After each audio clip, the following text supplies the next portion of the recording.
Sastra channel நேயர்களுக்கு நமஸ்காரம். நான் உங்க அபீதா ஸ்ரீ. இது டீ டைம் இல்ல, ஸ்திரீ டைம், நமக்கான டைம், பெண்களுக்கான டைம்.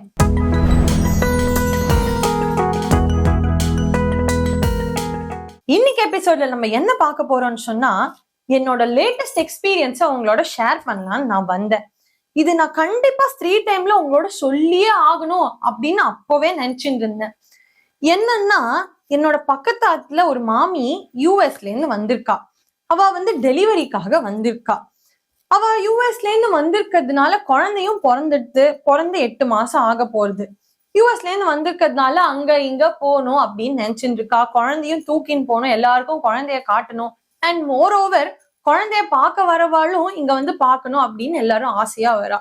ஒரு 3-4 days பேக் அவ என்னண்ட குழந்தைக்கு இங்க வந்ததுல இருந்தே உடம்பு சரியில்லாம போயிட்டு இருக்கு, குழந்தை அழுதுண்டே இருக்கு, நான் நிறைய மருந்து மாத்தி மாத்தி ஊத்திண்டே இருக்கேன், இதோட இன்ஃபினிட்டி டைம்ஸ் நிறைய டாக்டர்ஸ் கிட்ட போயிட்டு வந்தாச்சு, ஒருத்தர் ஒரு மருந்து கொடுத்துட்டு இருக்கா, சரியா போறது, திரும்ப ஏதாவது ஒரு உடம்பு வந்துட்டு இருக்கு அப்படின்னு ஏதோ புலம்பின்ண்டே இருந்தா. இத நம்ம இந்த ஆங்கிள் யோசிச்சு பார்ப்போமே. அன்னைக்கு பெரியவாள்லாம் என்ன சொல்லியிருக்கா? குழந்தை பிறந்து 1 வருஷத்துக்கு எங்கேயும் வெளியில போகக்கூடாதுன்னு சொல்லியிருக்காளா இல்லையா? சே, அவ கிடக்குறா, அன்னைக்கு பெரியவா ஏதாவது சொல்லிண்டே இருப்பா, இதெல்லாம் ஃபாலோ பண்ணிட்டு இருக்க முடியுமா அப்படின்னு நிறைய பேர் கேட்பா. அதுக்கு பின்னாடி ஒரு ரீசன் இருக்குங்கிறத நம்ம ஏன் யோசிக்கவே இல்லை?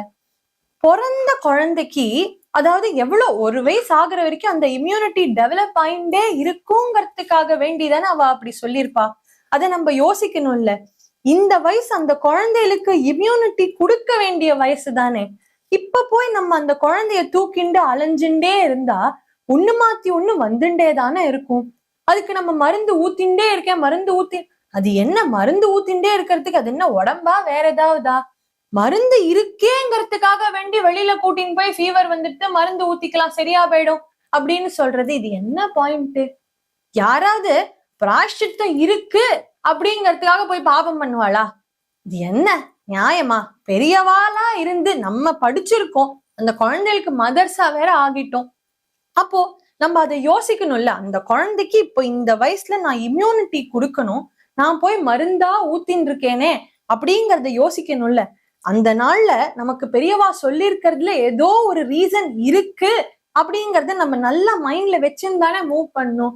இந்த ஃபங்க்ஷனுக்கு நான் போயே ஆகணும், அந்த ஃபங்க்ஷனுக்கு நான் போயே ஆகணும் அப்படின்னு சொல்றதுலாம் நம்ம குழந்தை ஹெல்த்தை விட முக்கியமா அப்படிங்கறத யோசிக்கணும்ல.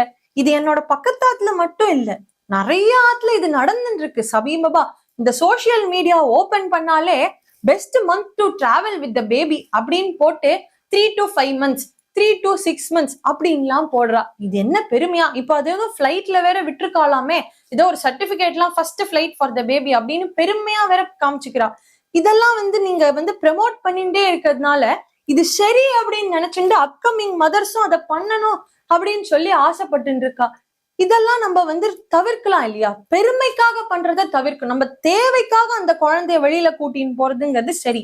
டாக்டர்ஸ் குழந்தைய வெளியில கூட்டின்னு போங்கோ அப்படின்னு சொல்லுவார். எப்போ?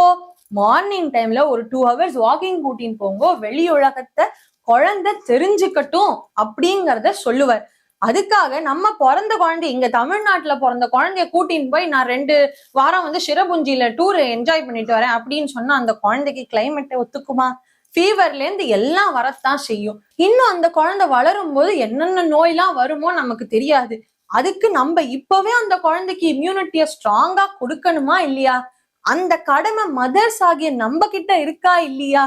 பெரியவா அன்னைக்கு நிறைய விஷயம் சொல்லிட்டு போயிருக்காளே. இன்னொரு குழந்தை இருக்கும்போது அந்த குழந்தைய தொடாத, இந்த வயசுல இந்த குழந்தை இருக்கும்போது 2 பேரையும் தொட்டுக்க விடாதீங்கோ, கையில பிளாக் வளையல் போட்டு வைங்கோ, நெத்தி நிறைய பெருசா பிளாக் போட்டு வைங்கோ அப்படின்னு நிறைய விஷயம் சொல்லியிருக்கா. ஒண்ணுத்துக்கு பின்னாடியும், ஒரு விஷயத்துக்கு பின்னாடியும் ஏதோ ஒரு விஷயம் மறைஞ்சுன்னு இருக்கு, ஒளிஞ்சுன்னு இருக்கு அப்படிங்கிறத நம்ம யோசிச்சு தெரிஞ்சுண்டு அதுக்கு ஏத்தாப்புல நம்ம மதர்ஸா இருக்கோம் இல்லையா, அந்த பொறுப்பு, அந்த குழந்தைய ரொம்ப ஹெல்தியா நெக்ஸ்ட் ஜெனரேஷனுக்கு கொடுக்க வேண்டிய பொறுப்பு மதர்ஸ்க்கு இருக்கு. அதாவது நமக்கு இருக்குங்கிறத நம்ம புரிஞ்சுண்டு மூவ் பண்ணணும் அப்படிங்கறத நான் இங்க சொல்லணும்னு ஆசைப்படுறேன். அதனாலதான் இந்த எக்ஸ்பீரியன்ஸையும் உங்களோட ஷேர் பண்ணணும்னு நினைச்சேன்.